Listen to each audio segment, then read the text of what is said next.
What's up, guys? My name is Dane. If you guys are returning, thanks for coming back. New viewers, what's up? I make a lot of stuff about gang stalking. My heart for this channel was not completely based on gang stalking, but also biblical teachings and things like that. But I realized there's such a need for like the people who are going through the gang stalking. Is like I have kind of a view for this channel, and it's just basically I'm sharing my experiences, things that have helped me, move forward from all these experiences and just like, get on with my life. And yeah, so I share from basically a perspective of what's helped me and how I've come to figure things out and just understand things. And like I'm still always learning. I don't know everything. Like I said in my last video, there's been times maybe I'm wrong about stuff, but I know that I have figured some stuff out because I'm free today. Haven't experienced any gang stalking for a year and a half now, a little over. And so I wanted to talk about just kind of like a timeline a little bit, because my gang stalking experiences, I basically had two waves of it. And the first time, was when I was on the street. I've talked about this time quite a bit. Most of my stories are from this like longer span of time that it was happening. But eventually, through all these experiences, the whole time it was like God was drawing me through it. I had accepted the Lord Jesus, and then basically all this stuff started, and it was just crazy for a couple months, and my head was spinning over everything. And it's like eventually I realized like this is demonic. Like I feel like God showed me certain things and was like, this is what you're choosing. You're allowing this stuff to happen because of your drug use, and you're around all these people with spirits in them. And it's basically like it was like to get me to a place of really, I'd already received Christ, but I wasn't submitting to him. I believed in Jesus, I believed in the Bible, but I wasn't living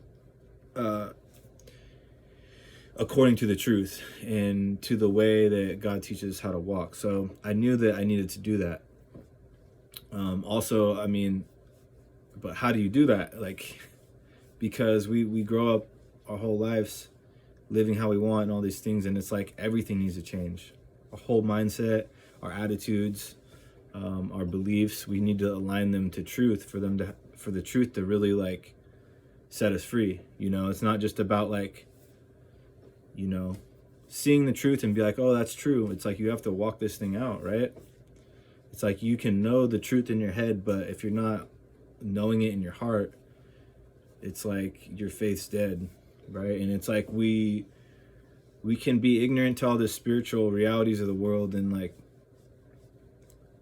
it doesn't mean it's not going to affect us. Like, so we can ignore them or not acknowledge them, but that doesn't mean they're not there. So I realized this, and I'm like, man, I was realizing like my issues were a lot bigger even than like the gang stalking. So anyways, I'm saying all this just for a little backstory.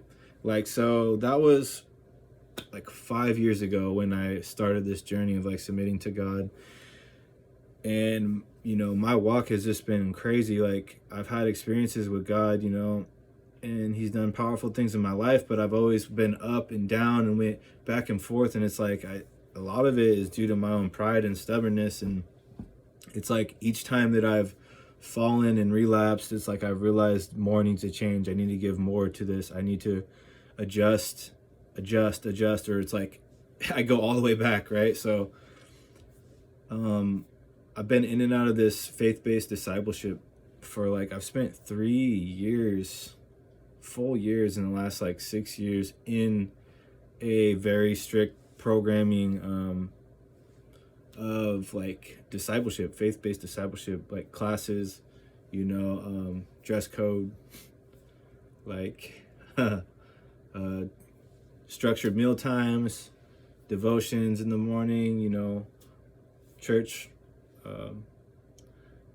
homework, Bible study, all these things, right? But it's been super good for me. It's been exactly what I needed, right?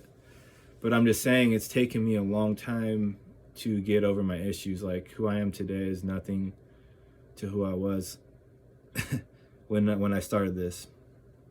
And so I went through 2 different waves of the gang stalking, and I went back and forth out of this program. It took me 3 attempts, 3 Christmases in a row I was in this program.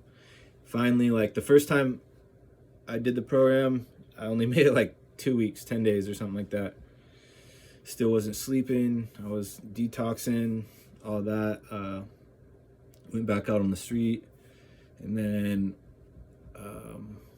I was humbled in certain ways and realized I needed the program. Went back, I did like 7 months, 8 months, and ended up leaving the program because I was upset about some stuff, and relapsed again. Had to go back into the program for a 3rd time, and I finished and graduated that program in 2020. I did 13 months, and when I got out, graduated, I had a heart for missions. I want to be used by God in missions, and so I joined this missionary organization. It's really popular. It's like a global ministry called YWAM, Youth with a Mission. Did that. Had some really cool experiences there. I went overseas, lived in the Middle East for 2 months, and did like the discipleship training school in Colorado. And I started a secondary school, completed the secondary school. But during that whole time, it's like I was still really shaky. Like I still wasn't completely sober. Like I would be dabbling, and then stuff just got worse and worse. And eventually I went all the way back full into my addiction, left the school, and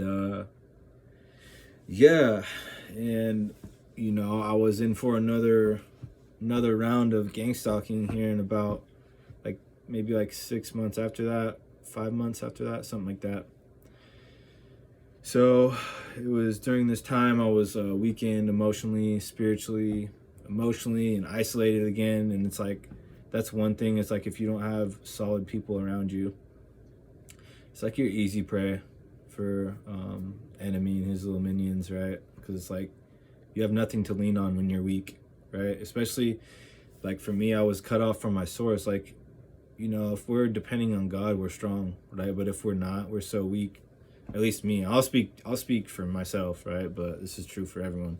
Like I just, become a shell of who I am without God. It's like I'm nothing. And you cut yourself off from God, who is life, and you're inching towards death because your life source is cut off. It's like your air, your water, your food is cut off, spiritually. And if you're spiritually weak, you're going to be emotionally and physically weak. And so that's where I was like on a downslide for all this stuff. So, I thought like the gang stalking was over, because it had been years, right? Years and years. And so some people say it never leaves. I don't know. I've went through 2 waves, but it's always been, in my experience, it's been correlated to like my spiritual condition as well. When I was allowing sin into my life and not living according to the way God tells us to walk, weakened. I was just getting weak. And then this stuff started. And I believe, they waited until I was at a very weak point for it to start again, because it would have its greatest impact, or like the greatest probability of it affecting me or killing me, whatever. So,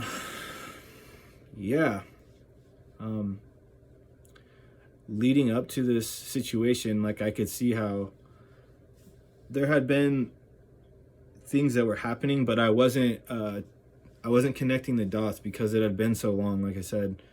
So there was times where I was having like weird kind of interactions with people, like when I was driving, people were doing weird stuff in their cars, honking at me, where I went places. But it was kind of like, looking back, it was like often enough. I'm like, okay, that was definitely weird, but I was just like, I would always like attribute it to something else. But it started happening like kind of like more frequently. And like the horn honking was something that they did to me back then all the time. Like if I would go anywhere, people would be honking their horns at me, and just like it was strange. One of those like triggers. But it'd been so long that I've got so much healing in it that I wasn't worried about it. So the stuff pretty much went from like a very low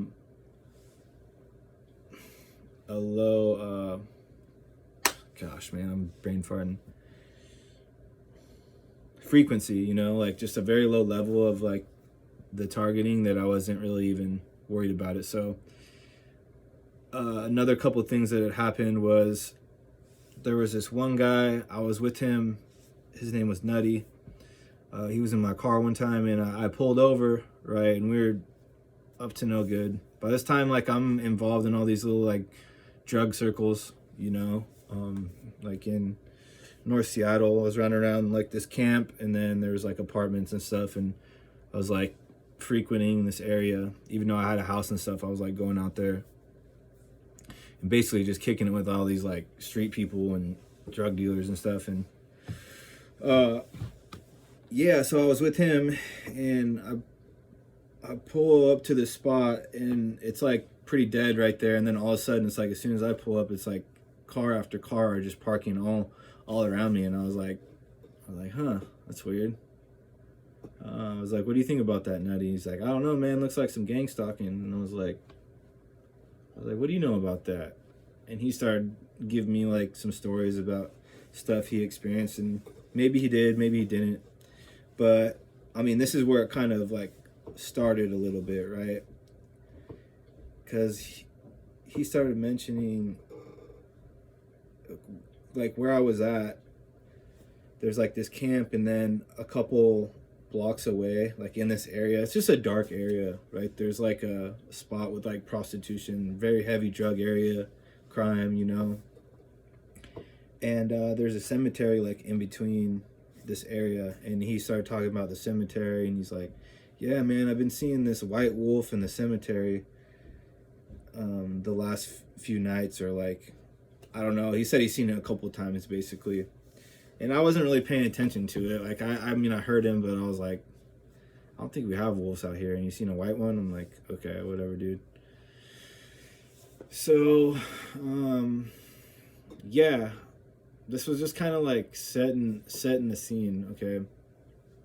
So I had purchased a vehicle from someone I was working with, and it was like, dude was like, gave me a good deal on it, and he's like, I basically paid him, and he's like, okay, I'm gonna bring that truck over, and he was supposed to bring the title over, right? And so I pay him for the truck, I go on the test drive, I'm like, this truck's good, it's a good deal, like.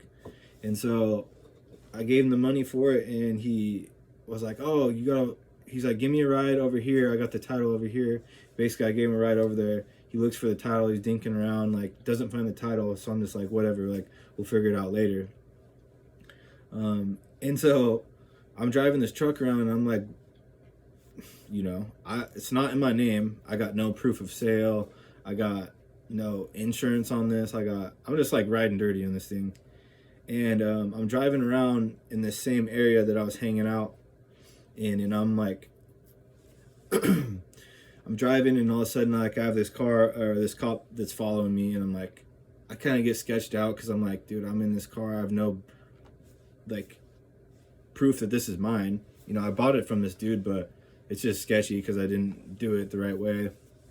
So I have this cop behind me, and I'm like, man, if I get pulled over in this, like, they're gonna think I stole it. And then I'm thinking, man, maybe this is stolen. Maybe he just gave me this and tricked me into buying it from him, you know? Like, because he had like a story with all this stuff, but now, like, I'm all like kind of paranoid, right? I'm just like, dang, like, I'm gonna get pulled over and get taken to jail over this truck. Like, I can't be having that. So I try to like turn off this main road, and the cop follows me, and then when I turn onto the side road, the car in front of me is a cop also. So now I'm sandwiched in between two cops, and like the one ahead of me is going slow, the one behind me is like right on my, and I'm just like, man. So I get like I said, I'm kind of like sketched out, because I have this fear in me that if I get pulled over, I'm not even gonna be able to explain this situation. So this is what kind of started it all. Like fear was coming in, right? And so I'm like, I pull behind this apartment complex and park there, and I'm like within a mile from this camp that I was like, you know, all plugged into, and you know, that's pretty much where I bought drugs or sold drugs and was moving around. So I went over to this camp because I'm like, I'm gonna park here. The cop didn't follow me in there. He kept going, but I was too sketched out to try to get out of there. So I walked over to this camp, and it's nighttime. It's probably like, you know, 10 o'clock or something, 10:30 when I went over there. I hung out there for a couple hours, was using, and then I'm like, okay, I need to get home. I got work in the morning, all this and that. And then, yeah, so I start walking back, and I have to walk by the cemetery. And so everything's like fine at this point. And as I'm walking by the cemetery, I start hearing the weirdest sounds coming from the cemetery.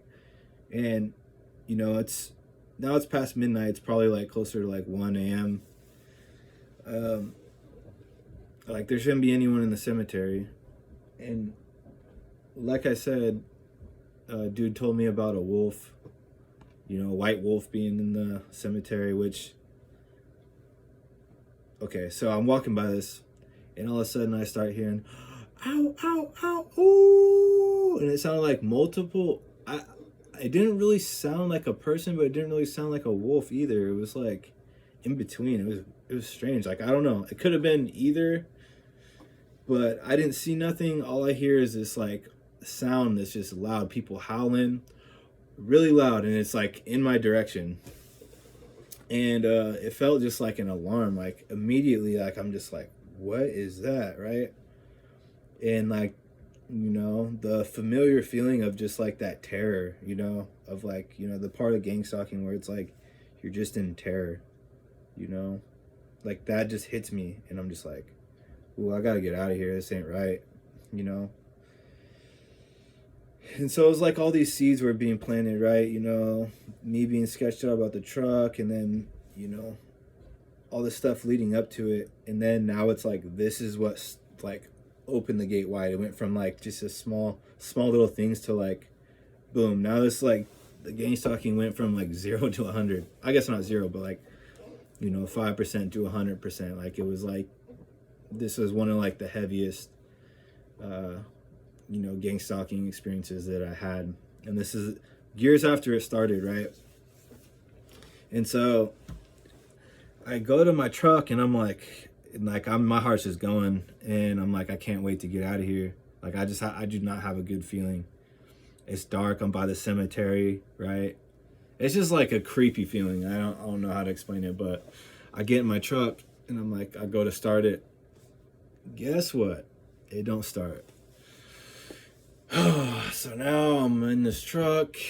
I'm in this apartment that I'm not supposed to be in. I'm in this truck. I have no proof that it's mine, all this stuff, right? So that's in my head. I'm sketched out.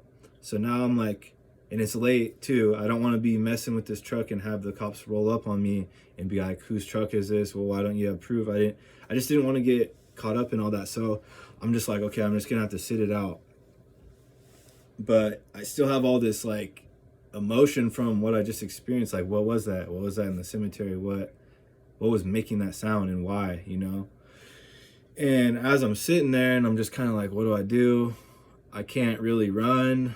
I don't want to be outside because this area is just sketchy, right? It's between like 2 homeless camps and then like a prostitution ring. There's gang members out there. It's just like, it's all bad. Not a good place to be. And so I'm sitting there, and then I started noticing weird stuff. Like there's 2 cars next to me, and like I said, it's the middle of the night, and there's people in these cars next to me, on my left, on my right. And it's like this dude on my left, he kept flicking his lighter, right? And I was seeing the spark because it's dark, and that's the only thing going on in the car. He's flicking it, and every time I would look, dude would be flicking it, and then like go back in between his you know, that little spot in your door between your front and your back door where like the door swings open. You can kind of like, you know, like this, like hide in between.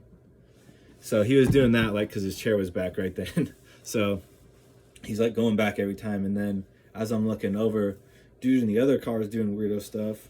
And so like now I'm like I'm like what's going on here, what's going on there, and I'm just like I have all this fear on me from what I've been experiencing. And then I start having people come into the parking lot on foot and in cars. Like at one point a car parks right behind, like comes up all slow and then just stops right behind me. So now I'm like on every side I have people around me, and they're like getting out and they're opening up their trunk and messing with stuff, and there's weird noises back behind, and I'm just like, man, I cannot wait to get out of here, right? But it's like I'm literally just stuck. So this goes on all night until like it's basically almost sunup. It's like as early as you can get, where it's still kind of dark, but it was starting to get light. And like I grabbed my stuff out of there, and I was like, oh man, I can't wait to get out of here. So I peeled out of there. But this was like the beginning, like, you know, this is where stuff started, like on a level that was just top tier stalking, you know. And so yeah, that's basically part one. I'm just gonna stop it there because I've already been yapping for 20 minutes, but this is like my second wave, so I'll kind of tell some more stories about things that I experienced this time. It was crazy. Yeah, it was super crazy. So yeah, I'll catch you on the next one.